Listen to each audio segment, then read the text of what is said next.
എന്റെ പെൻഷൻ തടഞ്ഞു വെച്ചതിന് വർഷയുടെ അച്ഛനെതിരെ കേസ് കൊടുത്തിരിക്കുകയായിരിക്കും രവീന്ദ്രൻ. അങ്ങനെ ആ കേസിന്റെ വിധി പറയുന്ന ദിവസം സച്ചിയെയും കൂട്ടിക്കൊണ്ടാണ് കേട്ടോ രവീന്ദ്രൻ കോടതിയിലേക്ക് പോകുന്നത്. അവർ ഇത്രയും വർഷം ഗവൺമെന്റിന് വേണ്ടി ജോലി ചെയ്തു, അവരുടെ പെൻഷൻ തടഞ്ഞു വെക്കാൻ നിങ്ങൾ ആരാ, അതിന് നിങ്ങൾക്ക് എന്താ അവകാശം എന്നൊക്കെ ചോദിച്ച് വർഷയുടെ അച്ഛനെ ചോദ്യം ചെയ്യുന്നുണ്ട് ജഡ്ജ്.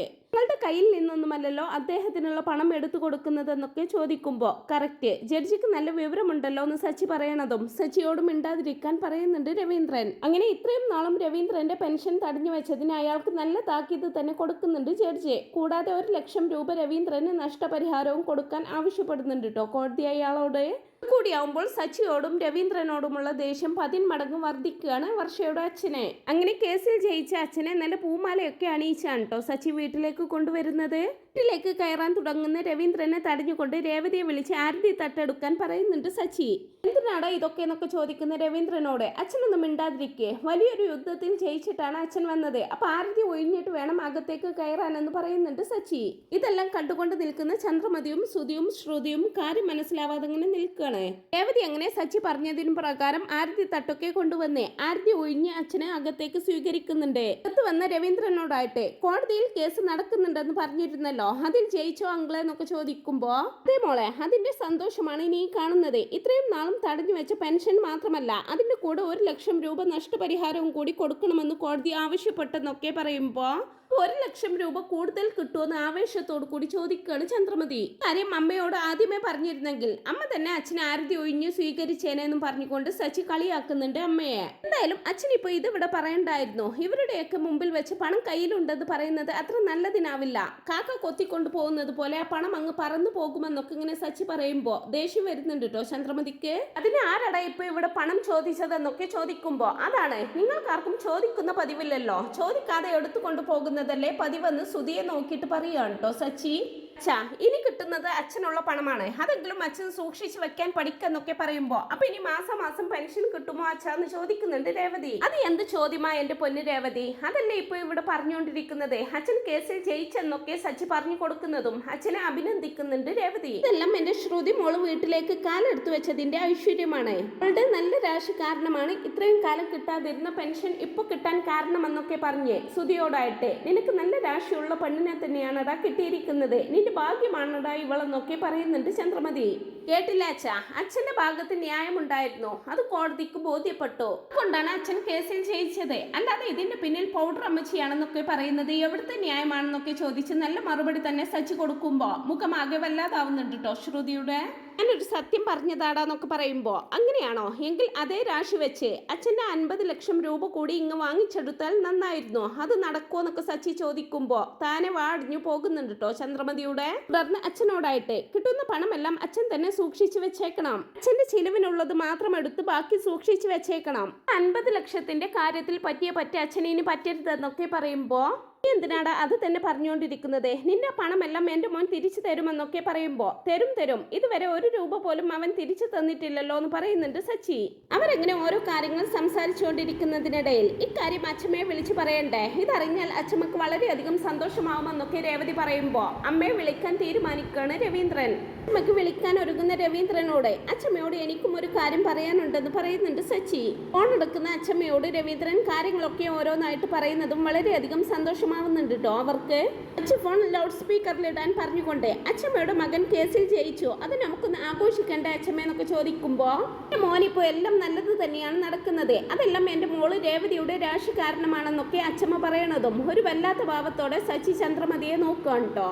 ശേഷം സച്ചി ഫോൺ പിടിച്ചു വാങ്ങിക്കൊണ്ട് രേവതിയുടെ രാശി കാരണമാണ് ഇങ്ങനെ സംഭവിച്ചതെന്ന് അച്ഛമ്മ പറയാൻ എന്താ കാരണമെന്നൊക്കെ ചോദിക്കുമ്പോ അത് അങ്ങനെയാടാ, എല്ലാ ചടങ്ങുകളും മുറ പോലെ നടന്നാൽ വീട്ടിൽ നല്ലത് നടക്കുമെന്ന് ഞാൻ എന്നോട് പറഞ്ഞിരുന്നില്ലേ, ഇപ്പൊ തന്നെ കണ്ടില്ലേ രേവതിക്ക് താലി പിരിച്ചു കോർക്കൽ ചടങ്ങ് നടത്തിയതിനു ശേഷം അവിടെ നടക്കുന്ന കാര്യങ്ങളെല്ലാം നല്ലതല്ലേ, രേവതി മോളും ഒരുമിച്ച് ജീവിക്കാൻ വരെ തുടങ്ങിയില്ലേ, എല്ലാം അച്ഛമ്മയ്ക്ക് മനസ്സിലാവുമെന്നൊക്കെ പറയുമ്പോ ആകെ ചമ്മി പോകുന്ന സച്ചി വേഗം തന്നെ ലൗഡ് സ്പീക്കർ ഓഫ് ആക്കുന്നുണ്ട്. ഇനി എത്രയും പെട്ടെന്ന് നിങ്ങളുടെ ഒരു കുഞ്ഞിനെ എനിക്ക് കാണണമെന്നൊക്കെ പറയുമ്പോ അച്ഛമ്മേ അങ്ങനെയൊന്നും പറയാതെ, അല്ലെങ്കിൽ തന്നെ 4 കുഞ്ഞുങ്ങൾ പിറക്കുന്നത് സ്വപ്നം കണ്ട് കിളി പോയി നിൽക്കുകയാണ് ഞാനെന്നൊക്കെ പറയുമ്പോ അതിനിടക്ക് അതും സംഭവിച്ചോ, നല്ല ശകുനമാണല്ലോ, അങ്ങനെയൊക്കെ സംഭവിച്ചാൽ നല്ലതല്ലേടാന്ന് പറയുന്നുണ്ട് അച്ഛമ്മ.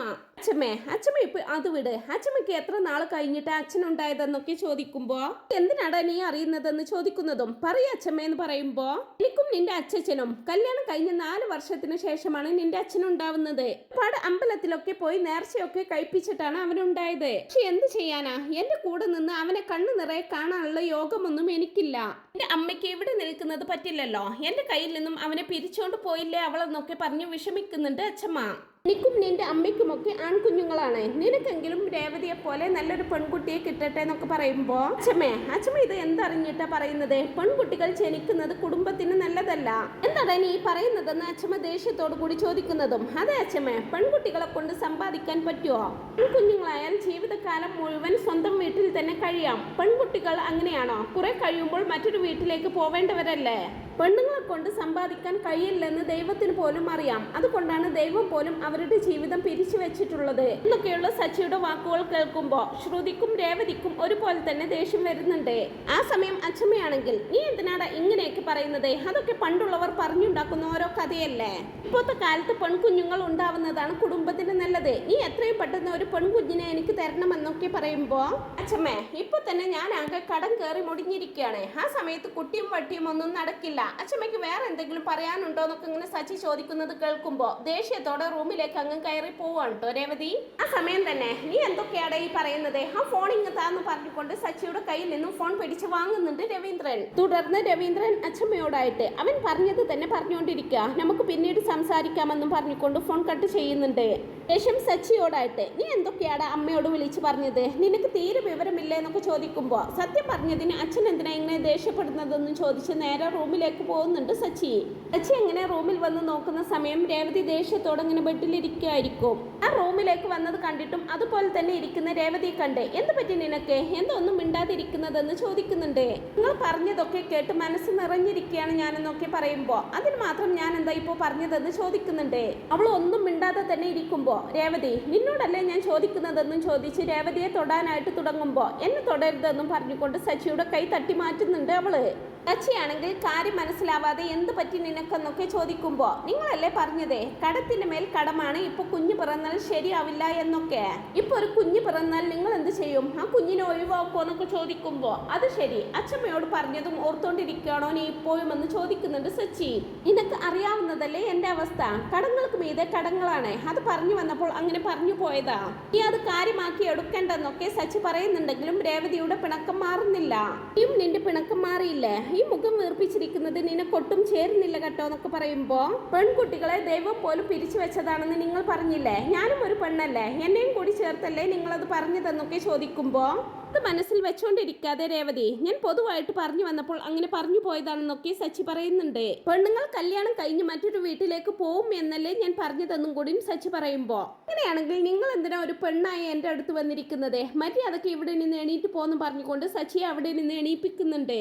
എന്തിനാ എന്റെ റൂമിൽ നിന്ന് എന്നെ പുറത്താക്കുന്നതെന്നൊക്കെ ചോദിക്കുമ്പോ നിങ്ങളുടെ റൂമോന്ന് ചോദിക്കുന്നതും അല്ലല്ല നമ്മുടെ റൂമെന്ന് പറയും. റൂമിൽ ഒരു പെണ്ണായിട്ടുള്ള ഞാനില്ലേ, നിങ്ങൾക്ക് പെണ്ണുങ്ങളെ പറ്റില്ലല്ലോ, അതുകൊണ്ട് മര്യാദക്ക് ഇവിടെ നിന്ന് പോന്നൊക്കെ പറയുമ്പോ നിങ്ങളെ ഇഷ്ടമല്ലെന്ന് ആരാ പറഞ്ഞത്? പെണ്ണുങ്ങളെ കൊണ്ട് സമ്പാദിക്കാൻ പറ്റില്ലെന്നാ ഞാൻ പറഞ്ഞതെന്ന് പറയും. ആര് പറഞ്ഞു പെണ്ണുങ്ങളെ കൊണ്ട് സമ്പാദിക്കാൻ പറ്റില്ലെന്ന്? എന്റെ വീടിന് വേണ്ടി ഞാൻ സമ്പാദിക്കുന്നില്ലേ? നിങ്ങൾ പറയുന്നത് കേട്ടാൽ 100 പെണ്ണുങ്ങളെ പരിചയമുള്ളത് പോലെ ഉണ്ടല്ലോ എന്നൊക്കെ ഇങ്ങനെ രേവതി പറയുമ്പോ എന്തിനാ 100 പെണ്ണുങ്ങളെ പരിചയപ്പെടുന്നത്? എല്ലാറ്റിനും നീ ഒറ്റൊരാൾ പോരെന്ന് സച്ചി ചിരിയോട് കൂടി പറയുന്നതും രേവതിക്ക് ചിരി വരുന്നുണ്ടെങ്കിലും സച്ചിയെ കണ്ണുരുട്ടി കാണിക്കുകയാണ് കേട്ടോ ചെയ്യുന്നത്. സച്ചിയും അവളെ തന്നെ നോക്കിക്കൊണ്ട് ഇങ്ങനെ കോഴിമുട്ട പോലെയുള്ള കണ്ണുരുട്ടി കാണിക്കാതെ എന്നൊക്കെ പറയുമ്പോ സച്ചിയുടെ നോട്ടം താങ്ങാനാവാതെ തിരിഞ്ഞു നിൽക്കുകയാണ് രേവതി.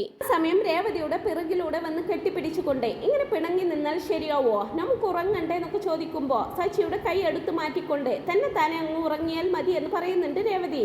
എപ്പോഴും കടത്തെക്കുറിച്ചും പണത്തെക്കുറിച്ചും സംസാരിക്കുന്നവർ എന്റെ കൂടെ കിടക്കണ്ടെന്നൊക്കെ പറയുമ്പോ എങ്കിൽ ശരി ഞാൻ അപ്പുറത്ത് കിടന്നോളാമെന്നും പറഞ്ഞുകൊണ്ട് സച്ചി മാറി കിടക്കാൻ ഒരുങ്ങുന്നുണ്ട്. എന്നാൽ മാറിക്കിടക്കുന്ന സച്ചി ഉറക്കം വരാതെ തിരിഞ്ഞു മറിഞ്ഞു കിടക്കുകയാണ് കേട്ടോ ചെയ്യുന്നത്. അത് കണ്ട് രേവതിക്ക് ചിരി പൊട്ടുന്നുണ്ട്.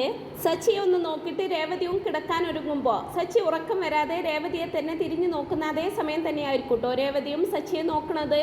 ആ സമയം ഒരു നിമിഷം രണ്ടുപേരും കണ്ണിൽ കണ്ണിൽ നോക്കി കിടക്കുകയാണ് കേട്ടോ ചെയ്യുന്നത്. ഒടുവിൽ തോൽവി സമ്മതിച്ചുകൊണ്ട് ഞാൻ അവിടെ കിടന്നോട്ടെ എന്ന് സച്ചി ചോദിക്കുന്നതും വേണ്ടെന്ന് തന്നെ പറയുകയാണ് രേവതി. സമയം സച്ചി തന്റെ തലയണ എടുത്ത് രേവതിയെ അടിക്കുന്നതും രേവതിയും അതുപോലെ തന്നെ ചെയ്യുകയാണ് കേട്ടോ. അങ്ങനെ രണ്ടുപേരും പരസ്പരം തലയണ കൊണ്ട് അങ്ങോട്ടും ഇങ്ങോട്ടും അടിക്കുകയാണ്. രസകരമായിട്ടുള്ള ഒരു തലയണ ഫൈറ്റ് തന്നെ അവിടെ ഉണ്ടാവുന്നുണ്ട്. തലയണ ഫൈറ്റിനൊടുവിൽ തളർന്നിരിക്കുന്ന രേവതിയെ അറിയാത്തതുപോലെ ചുംബിക്കുകയാണ് കേട്ടോ സച്ചി. എന്നെ തന്നെ ഇങ്ങനെ നോക്കി നിൽക്കുന്ന രേവതിയെ പൊടുന്നനെ അങ്ങ് കെട്ടിപ്പിടിക്കുകയാണ് സച്ചി. തുടർന്ന് ഒരു പുതപ്പെടുത്ത് രേവതിയെയും തന്നെയും ഒരുമിച്ച് മൂടി അവളെയും കൊണ്ട് കട്ടിലേക്ക് അങ്ങ് മറിഞ്ഞ് അവളുടെ കൂടെ കിടക്കുകയാണ് കേട്ടോ സച്ചി. അങ്ങനെ വളരെ രസകരമായിട്ടുള്ള മുഹൂർത്തങ്ങളൊക്കെയാണ് ഇനി വരാനായിട്ട് പോകുന്നത്. ഈ റിവ്യൂ നിങ്ങൾക്ക് ഇഷ്ടപ്പെടുന്നുണ്ടെങ്കിൽ വീഡിയോ ഒന്ന് ലൈക്ക് ചെയ്യുക, ചാനൽ കൂടി ഒന്ന് സബ്സ്ക്രൈബ് ചെയ്ത് സപ്പോർട്ട് ചെയ്യുക. Thanks for watching my video.